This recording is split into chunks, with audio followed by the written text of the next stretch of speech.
এসে গেছে ভোটের মরশুম। টিভি9 বাংলা ডিজিটালের নির্বাচনের বিশেষ সাক্ষাৎকার পর্বে আজকের অতিথি শ্রী অর্জুন সিং। অর্জুন দা, টিভি9 বাংলা ডিজিটালে আপনাকে স্বাগত। নমস্কার। আগে বলুন অর্জুন দা, কেমন আছেন? খুব ভালো, শুধু ব্যাস খুব ভালো, রিল্যাক্স, কোনো অসুবিধা নেই। গতকাল আমার এক বন্ধু, তিনি সাংবাদিক নন, সে আমার কলেজের বন্ধু, তার সাথে নানান কথা বলতে বলতে বললাম যে এরকম আজকে আপনার সাক্ষাৎকার নেওয়ার কথা। তো সে শুনে বললো, সে বিজনেস করে, সে যে খুব অ্যাক্টিভলি রাজনীতির খবর রাখে তা না। সে শুনে বললো যে অর্জুন সিং কি এবার টিকিট পেয়েছে তৃণমূলের? না না, অর্জুন সিং তো এখন বিজেপিতে। বললো হ্যাঁ, অর্জুন সিং আবার বিজেপিতে চলে গিয়েছে। তা আমি বুঝলাম যে অনেকের কাছেই না বিষয়টা খুব স্পষ্ট নয়, এবং ঘটনাচক্রে যে ছেলেটির কথা বলছি সে আপনার জেলা উত্তর 24 পরগনাতেই থাকে। তা আপনার কি মনে হয় যে মানে আপনার সম্পর্কে এই যে কনফিউশনটা লোকের তৈরি হচ্ছে, সাধারণ মানুষ যে পলিটিক্যালি অতও খবর রাখে না, আপনি কিভাবে তাদেরকে অ্যাড্রেস করবেন? দেখুন, যখন এটা ঘোষণা হবে কি আমি বিজেপি তে চলে গেছি, এর আগে কনফিউশন ছিল। যখন ঘোষণা হলো আমি বিজেপিতে অফিসিয়ালি আমি যখন জয়েন করেছি, তখন হয়তো অনেকে যারা বিজনেসম্যান থাকে তারা তো অত পলিটিক্সতে খবর রাখে না বা অত নিউজ ফিউজ দেখে না, হয়তো তার কাছে কনফিউশন আছে। কিন্তু যারা জেনারেলি পলিটিক্স বা সাধারণ মানুষ আছেন, যারা বিজনেসম্যান নয়, বিজনেসম্যানের বেশিরভাগ লোক বিজনেসম্যানের টিভি মিডিয়া দেখে না, তো ওই জন্য হয়তো কনফিউশন। মানুষের যে কাছে কোনো কনফিউশন না, মানে আপনি বলতে চাইছেন সাধারণ মানুষ তাদের কাছে গুলিয়ে যাচ্ছে না অর্জুন দা এখন কোন দিকে? না, অর্জুন সিং এখানে কোনো। তাহলে যখন অর্জুন সিং দা, তাহলে বারবার আপনার কেন কোনো রাজনৈতিক দলকে প্রয়োজন হচ্ছে? অর্জুন সিং নামটাই তো যথেষ্ট শিল্পাঞ্চলে।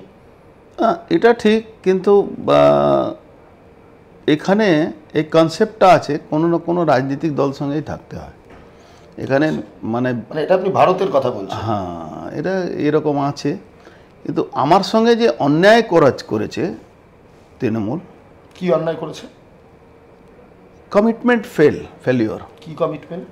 একটা কমিটমেন্ট করেছে, যে কমিটমেন্ট করে আপনি যদি কাউকে বলে, আপনি ধরুন আপনার সঙ্গে আমি কোনো কমিটমেন্ট করলাম কি আপনাকে আমি ইন্টারভিউ দেবো, এবার হঠাৎ আমি বললাম না আমি দেবো না, তা আপনারও একটা কষ্ট লাগে। ওরকমই কোনো রকম কমিটমেন্ট একটা আমার সঙ্গে করা হয়েছিল, সেটা আপনি বলতে চান না? হ্যাঁ, সেই কমিটমেন্টটা ফেলিওর হয়, তো সেই জায়গা আমার তো খারাপ লাগার কথাই।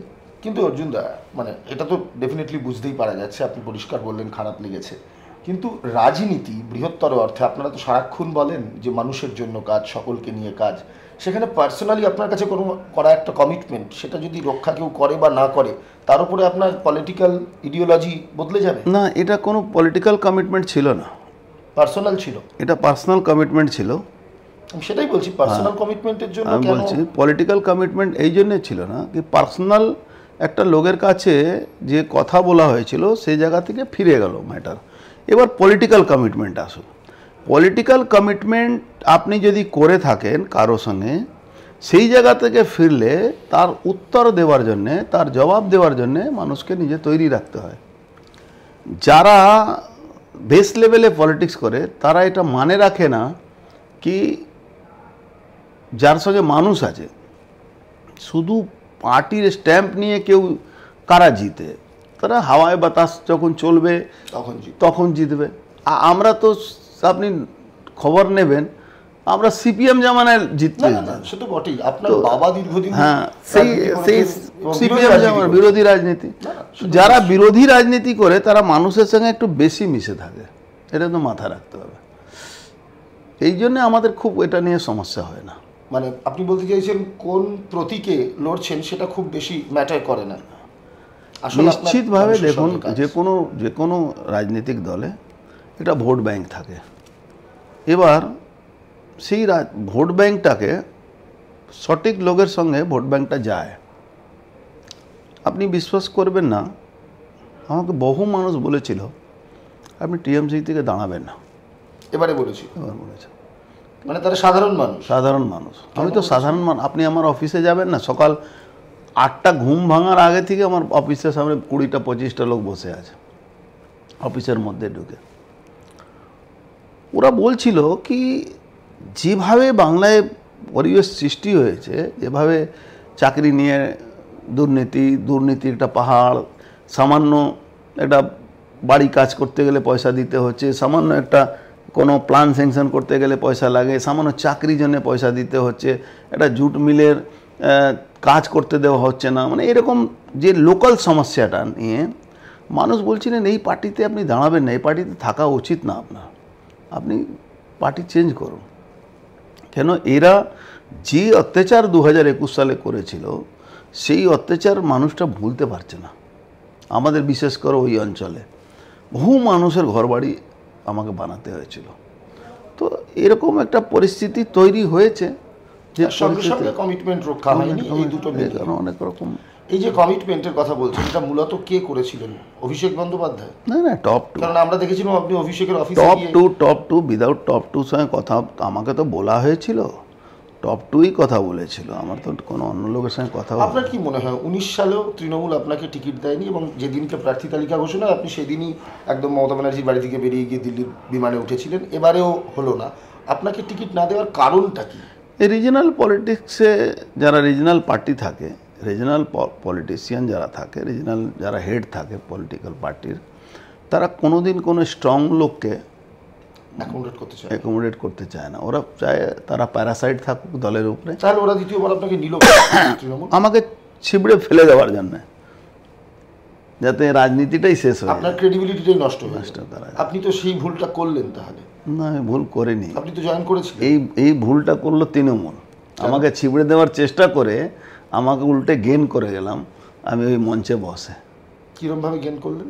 দেখুন, মানুষ, সাধারণ মানুষ একটা অপেক্ষায় ছিল কি এই তৃণমূলের অত্যাচারীদের থেকে বাঁচাতে গেলে অর্জুন সিংই তৃণমূল থেকেই বাঁচাতে পারবে, একটা আশা ছিল ওদের, লড়াই করতে পারে। আমার যাওয়ার পরে এই অত্যাচারটা বন্ধ হয়েছিল, লুটপাটটা একটু বেশি বলবো না, 20% আটকাতে পেরেছিলাম। তারা লুটপাটটা কারা করে?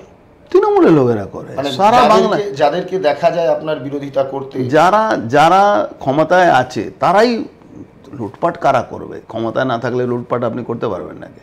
যারা, নাম বলুন। ওই পার্থ ভৌমিক, সুবোধ অধিকারী, গুড ফ্রেন্ড বলেছে। ফ্রেন্ড আলাদা জিনিস আর লালাচ আলাদা জিনিস, ফ্রেন্ডশিপ আলাদা জিনিস আর লালাচ আলাদা জিনিস। লালাচ আপনি ওর ভাবতে পারবেন না কি ও একটা সাধারণ ঘরের ছেলে, এখন কয়েকশো কোটি টাকা মালিক আছে পার্থ, এই মাত্র 12 বছরের মধ্যে। 11 থেকে তো রাজনৈতিক জীবন, ওর আগে তো কোনো রাজনীতি করতো না, ওর আগে তো ভয়ে পালিয়ে বেড়াতো। সিপিএমের বিরুদ্ধে কোনোদিন লড়েছে? ওকে জিজ্ঞেস করবেন তো, কোনোদিন লড়েনি। কিন্তু উনি তো দাবি করেন উনি দীর্ঘকাল মমতা বন্দ্যোপাধ্যায়ের সৈনিক এবং মমতা বন্দ্যোপাধ্যায় যা দায়িত্ব দিয়েছে মমতা দিকে জিজ্ঞেস করবেন কেউ রাজনীতিতে কবে এসেছিল। 2011 সালে যখন মানে প্রাইম সময় তখন এসেছিল, তার আগে কোথায় রাজনীতি? তার আগে তো মেয়ের মাথায় দিব্যি কেটেছিল আমি রাজনীতি করবো না। কেন? ওখানকার কালচারের মধ্যে সিপিএমের বিরুদ্ধে লড়ার ক্ষমতা সবার থাকে না। ওর যখন বাড়িতে, ওর বাড়িটার দুর্ঘটনাতে ওর ভাইয়ের বউ মারা গেছিল, আগুন ধরিয়ে দিয়েছিল, ধরেন মানে কি ঘটনা ঘটেছিল, তখন বাড়িতে অ্যাটাক করেছিল সিপিএম। আচ্ছা, সে সময় পাশে কেউ দাঁড়ায়নি, আমাকে দাঁড়াতে হয়েছিল। এটা কত সালের কথা বলছে? এটা আমার মনে হচ্ছে 7-8 কার ঘটনা, আমার এক্সাক্ট ডেট 2007 এরকম। সোমনাথ সাহেবের সঙ্গে আপনার গন্ডগোলটা কি নিয়ে? সোমনাথ সাহেব পলিটিক্যাল লোকই না, এটা তো তারই বা কেন এত অর্জুন সিংকে অপছন্দ? বা অর্জুন সিং মানে ওর তোলাবাজি, এক্সটর্শন, গুন্ডাগর্দির প্রতিবাদ বিরোধিতা আমরা করি, এই জন্যে। ও তো 2019-এর পরে 21-এ ওরা অ্যাক্সিডেন্টালি তৈরি হলো আর ঘটনাক্রমে জিতেও গেছে। তখন আপনি চলে গিয়েছিলেন বলেই কি তৈরি হওয়ার প্রয়োজন? হ্যাঁ, এরকমই ধরুন, এরকমই হবে। এখন তারাই এতটা পোটেনশিয়াল হয়ে গিয়েছে যে আপনাকেই চ্যালেঞ্জ করছে। হয় রাজনীতিতে এইসব হয়, পুলিশ গুন্ডা, এখন তো এখানকার রাজনীতি তো পুলিশ আর গুন্ডার উপরে আছে। না, একটা জিনিস বলুন অর্জুনদা, সেটা হচ্ছে গিয়ে সাধারণত মানুষ তো দেখে যে কোনো একজন মানুষ যদি কোনো একটা কাজই দীর্ঘদিন ধরে করে তার প্রতি একখানা বিশ্বাস জন্মায়। কেউ যদি বারবার মত বদলায় সেক্ষেত্রে বিশ্বাসটা অপেক্ষাকৃত অনেকটাই কমে যায় বা চলে যায়। আজকে পার্থ ভৌমিক তিনি কোনোদিনও তৃণমূল ত্যাগ করেননি। আজকে তিনি ব্যারাকপুরের মানুষের কাছ থেকে যে বিশ্বাসযোগ্যতা পাবে, অর্জুন সিং যিনি কংগ্রেস থেকে তৃণমূল থেকে বিজেপি থেকে আবার তৃণমূল থেকে আবার বিজেপি, তিনি কি সেই জায়গাটা পাবেন, সেই বিশ্বাসযোগ্যতাটা সাধারণ মানুষের কাছে? দেখুন, পার্থভৌমিককে যেটা দেখেন সেটা পার্থভৌমিক না। পার্থভৌমিক কংগ্রেস থেকে তৃণমূলটাও করেনি, কোনোদিন সিপিএমের বিরুদ্ধে লড়েনি। ব্যারাকপুরে মানুষ সিপিএমের বিরুদ্ধে কে লড়েছিল এটা একটা জায়গা দেখে, আর তৃণমূল থেকে তৃণমূলের বিরুদ্ধে লড়া, মানে তৃণমূলে গুন্ডা এলিমেন্টেরদের বিরুদ্ধে বা তৃণমূলের শোষণের বিরুদ্ধে লড়া, এটাও একটা ব্যাপার আছে। ওখানকার ইন্ডাস্ট্রিয়াল এলাকাতে ইন্ডাস্ট্রিগুলোকে কিভাবে নষ্ট করলো এরা এই 12 বছরের মধ্যে, এটাও একটা ম্যাটার। এর মধ্যে পার্থভৌমিকেরও ভূমিকা রয়েছে বলছে। ওখানে নৈহাটিতে একটাও কারখানা বেচেনি, সব কারখানা উঠে গেছে, মাটি অবধি বেচে দিয়েছে, মেশিনপত্র বেচে দিয়েছে, একটাও কারখানা নেই নৈহাটিতে, একটাও। সেটা কি তৃণমূল আমলে হয়েছে না সেটা তো দীর্ঘদিন ধরেই? তৃণমূল আমলে মানে বেশি হয়েছে। ধরুন সিপিএম আমলে বন্ধ হলো আর তৃণমূল আমলে শেষ হয়ে গেল, মানে তুলে নিয়ে গেল আর চালু হওয়ার জায়গা নেই। তো আপনি বলছেন ওনার এই ক্রেডিবিলিটি ফ্যাক্টরটা ওনাকে মাইলেজ দেবে না?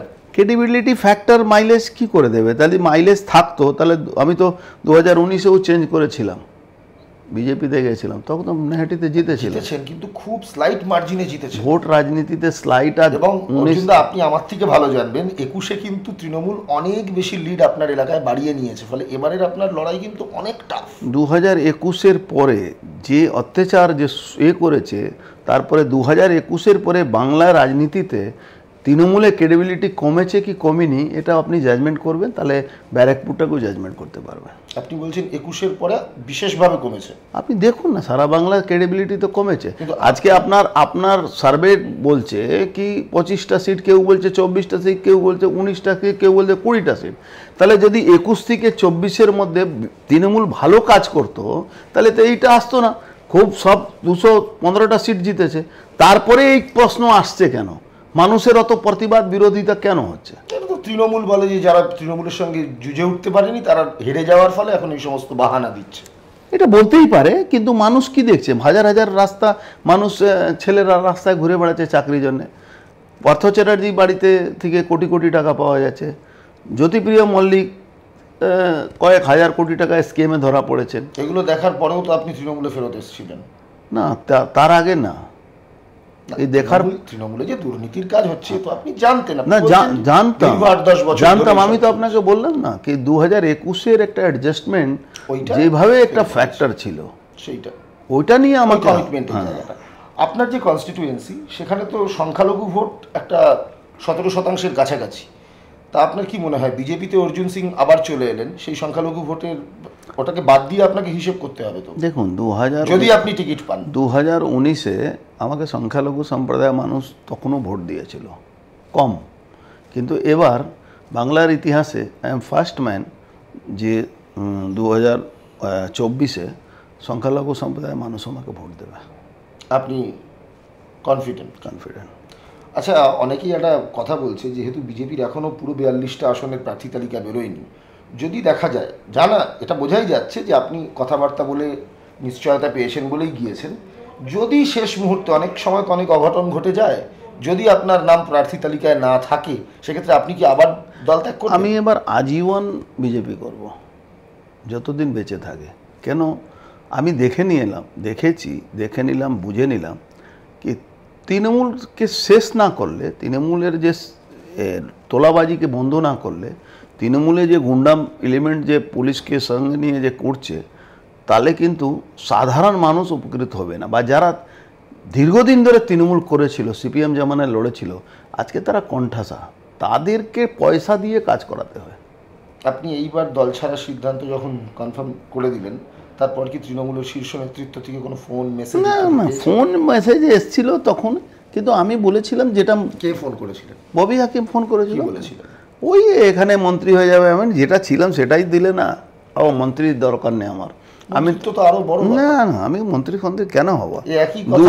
2011 সালে মন্ত্রী করিনি, আর মন্ত্রী করে এই শাসনে মন্ত্রী হওয়ার কি দরকার?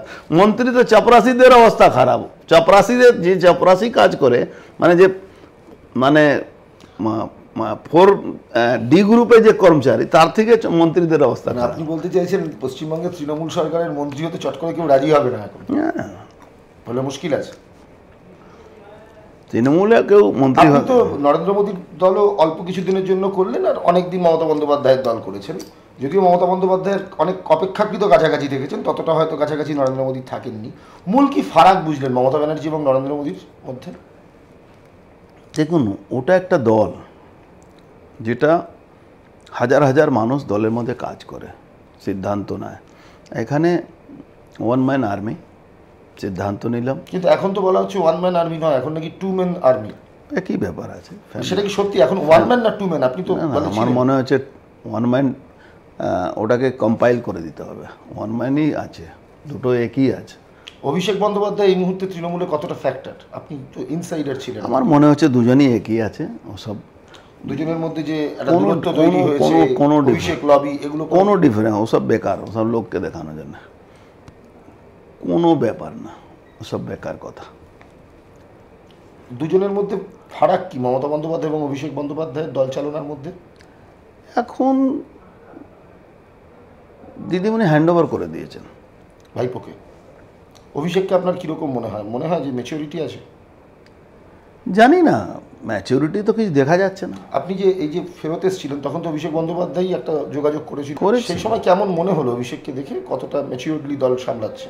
দেখুন, তখন একটা যেভাবে আমাকে বলে কথাবার্তা বলে আনা হয়েছিল, তখন আমি ভেবেছিলাম হয়তো কিছু সুধরে, মানে কিছু চেঞ্জিং হবে। কিন্তু দেখে পরে দেখলাম কি না, এই দ্য ক্রিয়েটার, মেন ক্রিয়েটার। ওই সব গণ্ডগোল করানো, ওই সব উল্টোপাল্টা বয়ান করানো, ওই সব আমার লোকগুলোকে ফাঁসানো, ওই সব করছিল যাতে আমাকে উইক করে। হ্যাঁ, আমাকে উইক করার জন্য। যাতে মমতা বন্দ্যোপাধ্যায়কে জানিয়েছিলাম, তারপরে কোনো অ্যাকশন হয়নি। তার মানে বুঝে গেলাম কি বোথ আর সেম। শেষ প্রশ্ন, যদি গত 10ই মার্চের ব্রিগেডের র্যাম্পে আপনাকে হাঁটার সুযোগ দেওয়া হতো, তাহলে তো নিশ্চয়ই আজকে আপনি বিজেপিতে আসতেন না। দেখুন, আমি জানতাম আমার টিকিট পাবে না, তা সত্ত্বেও সেসব দেখে নিলেন। তা তো না, এই যে মানুষ যারা তৃণমূলের লোকেরা, যারা একটা আশা ভরসা ছিল কি আমাকে দিয়ে এই চোরদেরকে সাইজ করবে, তাদের আশা ভাঙতে চাইছিলাম না। বাট আমি আপনি সাইজ করবেন? হ্যাঁ, সাইজ অলরেডি শুরু হয়ে গেছে, সাইজ হয়েই যাবে, অসুবিধা নেই। ছেলে কি ওয়েলকাম ব্যাক বলেছে? ছেলে তো এই ব্যাপারে আমার থেকে এক স্টেপ আগে। ছেলে সেই ভুল করেনি যে ভুলটা বাবা করেছিল। একদম। Thank you.